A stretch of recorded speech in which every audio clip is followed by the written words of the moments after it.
Ya ayyuhalladzina amanu taqullaha haqqa tuqatih wa la tamutunna illa wa antum muslimun. Ibnu Katsir menjelaskan ayat itu dengan membawakan hadis. Ada sebuah hadis, walau anna qutratum minaz zakum qatarat ila dari dunya la afsadat ila ma'ayishihim. Fakaifa biman laisa lahu ta'amun illa zakum. Andaikan, hadisnya begini, andaikan setetes zakum itu menetes ke dunia, pastilah dia akan bisa menghancurkan seluruh kehidupan dunia. Seluruhnya itu hancur. Satu tetes tok loh, itu menghancurkan seluruh kehidupan dunia. Itu ternyata sebagai siksaan kita kalau kita masuk neraka diberi makan zakum itu. Bagaimana keadaannya, kata Nabi Shallallahu Alaihi Wasallam. Bagaimana keadaannya seseorang yang tidak mempunyai makanan sedikit pun kecuali zakum. Enggak makan lapar, makan ya yang dimakan zakum itu. Mendahni ajure awake. Wong Hiroshima dan Nagasaki aja satu kota tok hancur. Itu bom atom hanya satu kota. Lah itu seluruh dunia hancur. Itu khasiate zakum. Makanya kita dengan mendapat pemberitahuan begini ini, kita akan takut kepada Allah Subhanahu wa taala. Kita akan bersemangat untuk beramal seperti kata Mbak ini tadi. Bersemangat, bergembira mendapatkan pahala. Dengan mendapatkan pahala itu dia akan berpotensi untuk hilang, dosa-dosanya itu berpotensi untuk hilang. Karena ya timbangan itu loh. Nek kebaikannya lebih besar, lebih berat daripada kejelekannya, jelek gini, ya otomatis insya Allah dosa-dosa kita akan diampuni oleh Allah Subhanahu wa taala. Insya Allah. Dengan aktivitas apa saja yang kita lakukan, karena kita bergembira mendapatkan pahala, pahalanya tadi apa?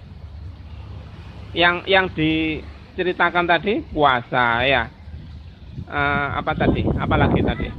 Zakat. Nah, dengan banyak zakat, banyak puasa begitu itu, kan nek puasa itu kan ghufira lahu ma taqaddama min dzambih ya.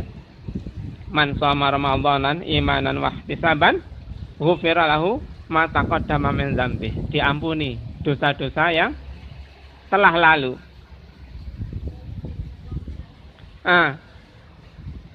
Takut kepada azab Allah diiringi dengan senang mendapatkan pahala.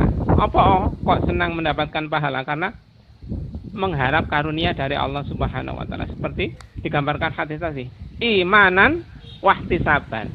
Puasanya itu karena iman dan ihtisab, karena mengharap karunia pahala dari Allah Subhanahu wa taala. Bukan dumai jadi takmir atau jadi RT atau jadi apa gitu. Nggak enak, nggak poso. Bukan begitu. Tapi puasanya itu karena mengharap karunia dari Allah Subhanahu wa taala. Senang mendapatkan pahala. Diikuti, dibarengi dengan takut siksanya Allah Subhanahu wa taala. Orang yang senang mendapatkan pahala dan takut siksanya Allah taala itu boleh mengharap dicap oleh Allah sebagai orang-orang yang bertakwa.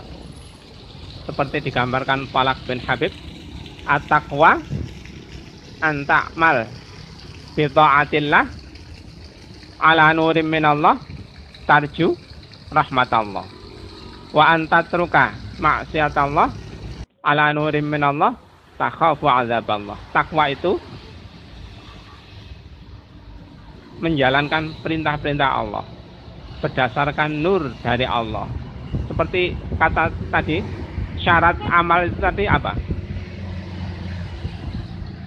Yang tadi menceritakan tadi siapa? syaratnya diterimanya amal itu apa? Ikhlas tadi ya, ada yang antakmal bi taatillah ala nuri minallah tarju rahmatallah. Beramal taat kepada Allah berdasarkan nur. Berdasarkan nur itu berdasarkan ilmu, berdasarkan petunjuk dari Allah. Syaratnya amal kan agar diterima kan benar dan ikhlas. Benar itu sesuai petunjuk dari Allah dan Rasulnya. Enggak ngawur, enggak karepe dhewe. Nah, takwa itu begitu. Taat karena mengharap karunia dari Allah Subhanahu wa taala berdasarkan nur dari Allah Subhanahu wa taala.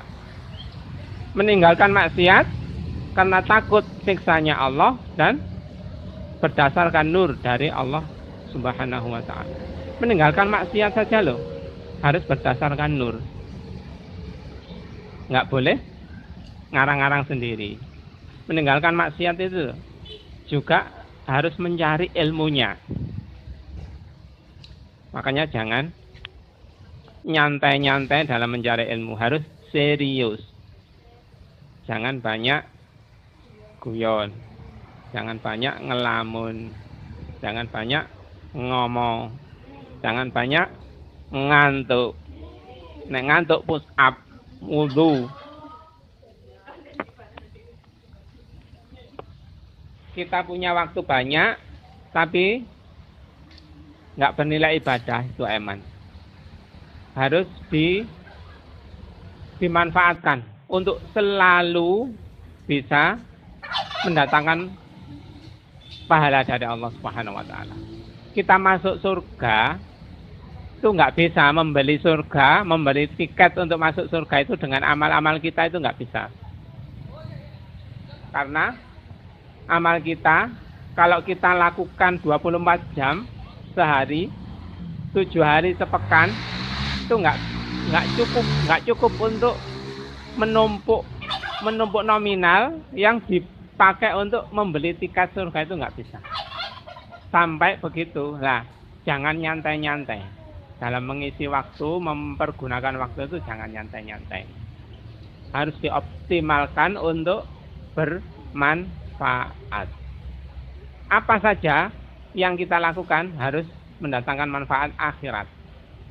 Nah itu pengoptimalan pemakaian pemanfaatan waktu.